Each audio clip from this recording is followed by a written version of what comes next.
ओम शांति। प्यार के सागर, शांति, शक्ति, ज्ञान के सागर, परमपिता शिव परमात्मा भोलेनाथ के लाडले मीठे, बहुत बहुत भाग्यशाली, सबसे भाग्यशाली, क्योंकि जिस भगवान को ऋषि मुनि महात्मा तपस्या करके भी ना जान पाए ना मिल पाए, उसको आप लोगों ने पहचान लिया, मिलन मना लिया और पुरुषार्थ में लगे हुए हैं कि सबसे ऊंचे पद की प्राप्ति के लिए, जिसको कहा कथम विष्णु पदम प्राप्तुम, दुर्लभ जिसको कहा, उस पद के लक्ष्य को प्राप्त करने में लगे हुए आप भाग्यशाली आत्माओं का बहुत बहुत स्वागत है।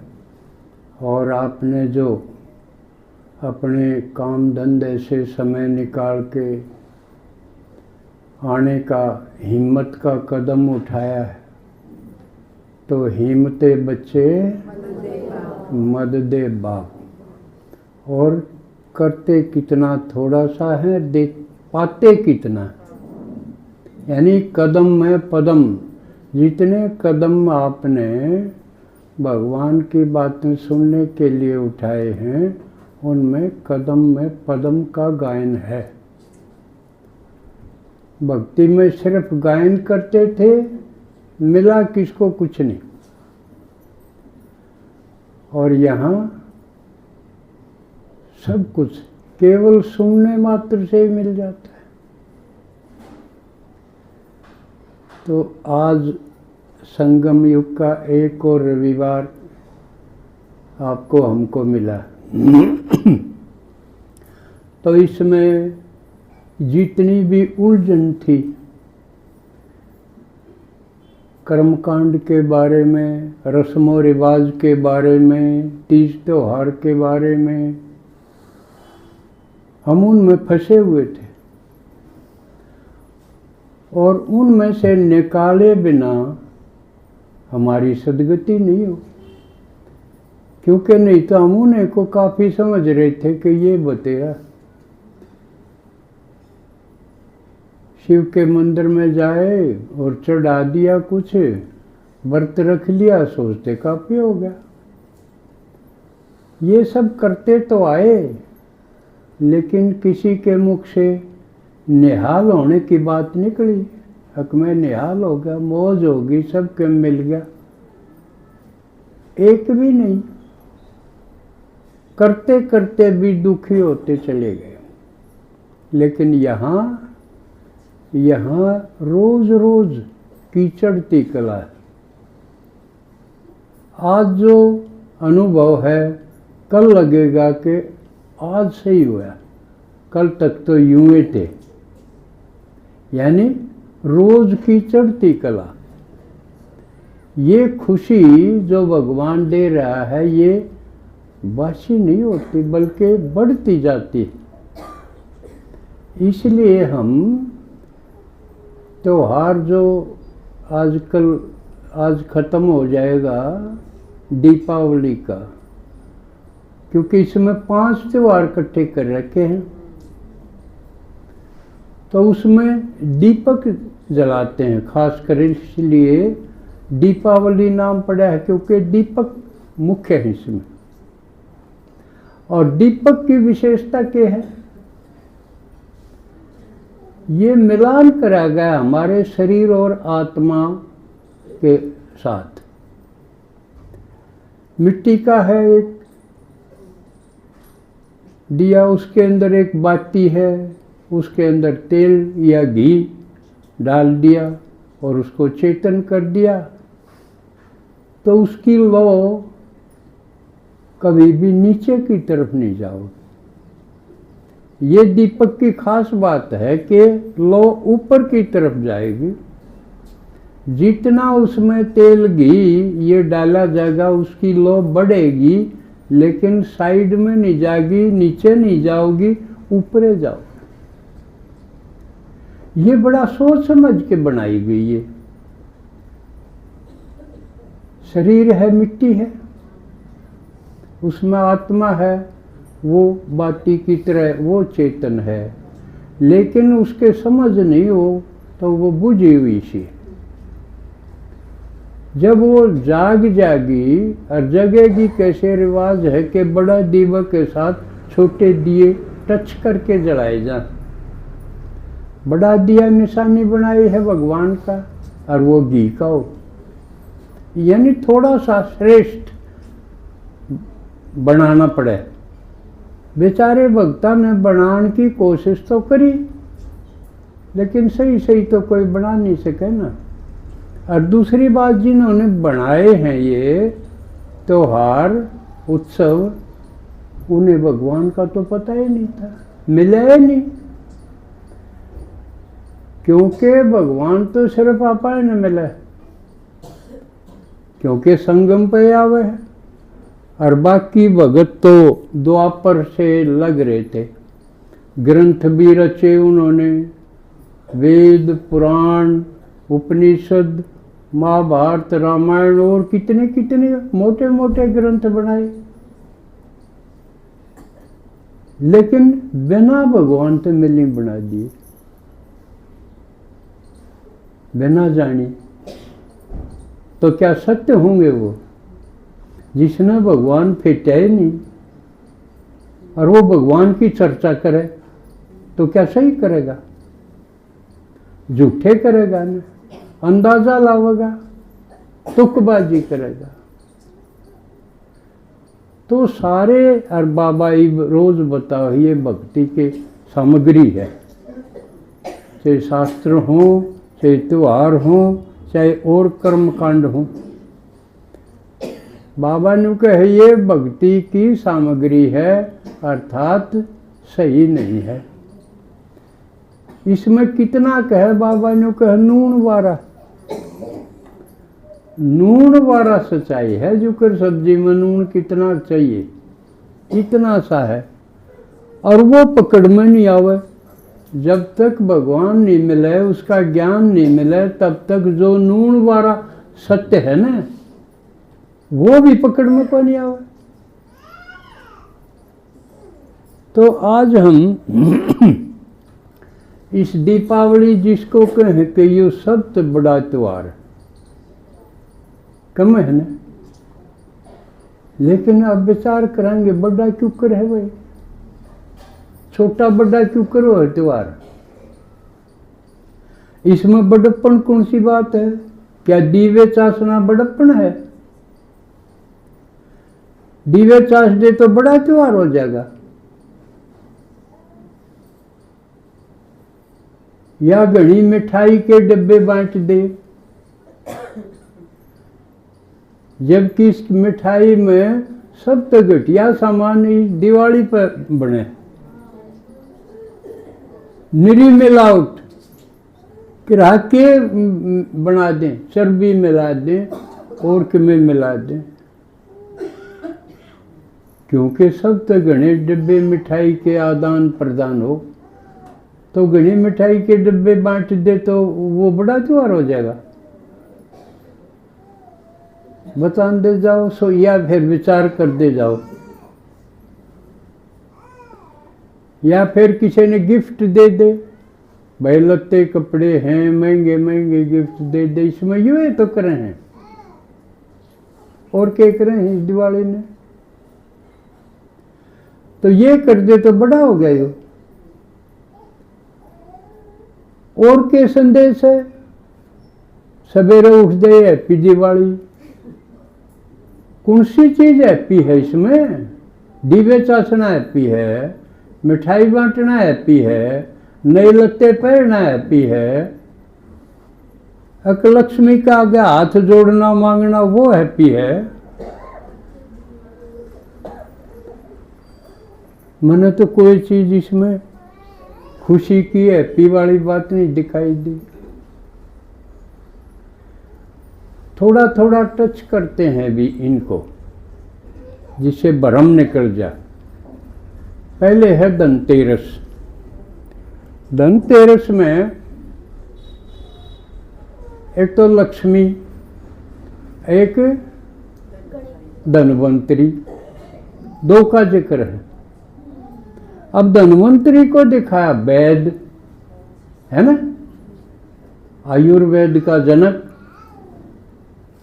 आयुर्वेद दिवस भी इसी दिन मनाया जा है, क्योंकि सोचो धनवंतरी ने आयुर्वेद की स्थापना करी। लेकिन अब थोड़ा विचार करेंगे, धनवंतरी का जन्म क्यों कर दिखाया है? सागर का मंथन करा, उसमें 14 रत्न निकले।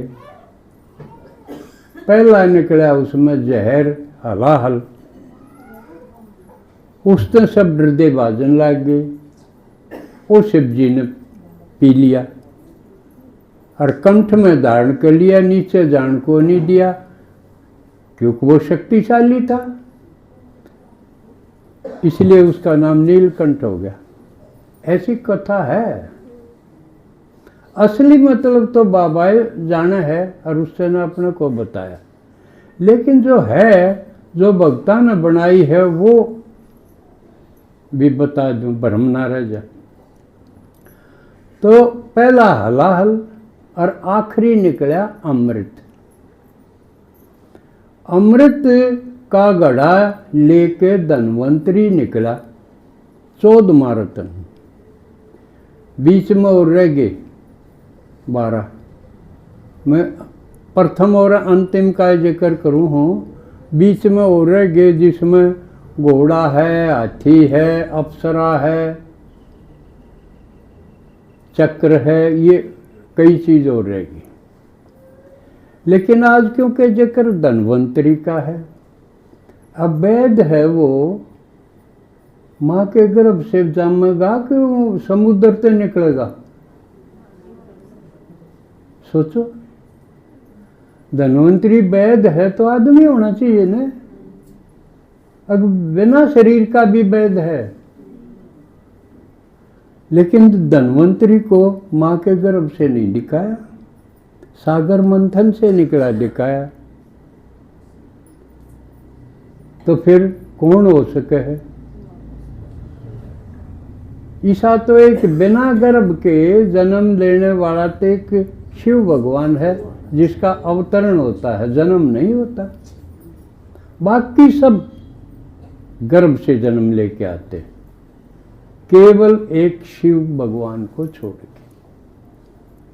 उसके कोई माँ बाप नहीं होते, इसलिए वो तो सीधा उतरे परम धाम से इस धरती पे, सीधा ही आवे है वो। और ना छोटा बच्चा बनता जैसे और सब बने हैं, पैदा होंगे तो छोटे बच्चे होंगे, और धीरे धीरे वो युवा वृद्ध इस प्रकार होते होते वो मृत्यु को प्राप्त होंगे। लेकिन शिव भगवान इसमें भिन्न है, सीधा वह सीधा परकाया प्रवेश करे, और जिसमें प्रवेश करे उसका नाम ब्रह्मा रखे। और सारे डॉक्टर वैद्य जब हाथ खड़े कर दें, जब न्यू कहेंगे तो भाई भगवान ने कि मैं कर सका, इसका मतलब वो वैद्य तो है, डॉक्टर तो है, सर्जन तो है, सुप्रीम सर्जन है, उसको तो दिखा सका हम, क्योंकि वो खुद सागर समान है। तो एक तो ये उसमें ठीक नहीं बताया गया कि वो वैद्य था और वो सागर से निकला अमृत कलश लेकर। अब अमृत कलश आयुर्वेद में अमृत प्याया हो, ऐसा धन्वंतरी का कोई जिक्र नहीं। जड़ी बूटियों से इलाज किया। आयुर्वेद सारा पेड़ पौधों प्लांट्स इनसे किसी की जड़ आवे है काम में, किसी के पत्ते आवे, किसी की छाल आवे है, किसी के कुछ। उनको रगड़ा पट्टी करके कोई चुकरे कोई चुकरे, यो है आयुर्वेद का इलाज, जो कि धन्वंतरी के साथ जोड़ दिया। अमृत का तो नहीं, अमृत का कनेक्शन तो केवल शिव भगवान से ही है, क्योंकि वो अमर है, बाकी तो सारे मृत हैं, मृत्यु को प्राप्त होने वाले हैं। और हमने प्रार्थना ये की थी, हे भगवान हमको मृत्यु से अमृत को प्राप्त कराओ, अंधकार से प्रकाश को प्राप्त कराओ। तो ये अमृत का कनेक्शन तो शिव भगवान से हुआ। और वो अमृत कोई ऐसा नहीं है जो कर पानी है, दूध है, कोई तरल पदार्थ और वो प्या दिया हो, क्योंकि घड़े में दिखाना पड़ेगा, मजबूरी है। लेकिन जो ज्ञान और अतीन्द्रिय सुख है, जो शिव भगवान आके देते हैं, सबसे पहले ज्ञान देते हैं, क्योंकि ज्ञान बिना हम मूर्ख रह गए। और हमने प्रार्थना करी थी, हे भगवान मैं मूर्ख कल कामी हूँ, कृपा करो। तो मूर्खता दूर करने खातिर कौन सी कृपा करनी पड़ेगी? ज्ञान समझाना पड़ेगा कि ये बात तुम गलत समझे बैठे थे। जैसे हम समझे बैठे थे भगवान तो सर्वव्यापी है, कण कण में है, ये गलत, तो ये दूर करना होगा, तो समझाना पड़ेगा। मैं नहीं हूँ ऐसा, मैं तो आता हूँ एक बार, सारे कल्प में एक बार संगम युग पर आता हूँ मैं, सारी अण तो रहता ही नहीं। तो ये बोल के समझाना पड़ेगा ना, तो ये ज्ञान हुआ। इसी प्रकार हमारे बारे में भी, भाई हम कुत्ता बिल्ली गधे घोड़े में जन्म लेंगे ऐसा हम मान बैठे थे, क्योंकि सुनते आए थे। तो ये चीज़ दूर करनी हो तो बोल के समझाना पड़ेगा, ज्ञान देना पड़ेगा। इसलिए मूर्खता दूर होगी हमारी, तो अपनी तो मूर्खता दूर होगी, और की तो रह रही है भाई। इसका मतलब उनके दीपक बुझे हुए, जिसको ज्ञान नहीं, सच्चा ज्ञान नहीं समझो, वो बुझे हुए दीपक हैं। अब उनको जलाना है, यानी उनको समझाना है। क्या समझाना है? जो शिव भगवान ने हमको समझाया। ये है दिवाली, कि वह बुझे हुए दीपक हैं, उनको ज्ञान दे के समझाओ, अर्थात जलाओ उन दीपकों को। ये सटीक बैठी बात। फिर जो संसार में अंधेरा है, अज्ञान का अंधेरा है, दुख चिंताओं का अंधेरा है, वो जब दूर होगा जब वो सचेत हो जाएंगे और वो जागृत हो जाएंगे। तो सिर्फ ये काम है जो बड़ा है, उसकी थोड़ी सी निशानी इसमें है कि दीपक जलाओ। अब अपने आप को देखो, आपने कई दीपक जलाए हैं, यानी कितनी आत्माओं को आपने चेतन करा, उनका अज्ञान अंधकार मिटाया, और बाबा का जो ये परिवार है इसमें शामिल कराया। अपने अपने अंदर देखना है। नहीं करा तो यो करो। असली बात यह है,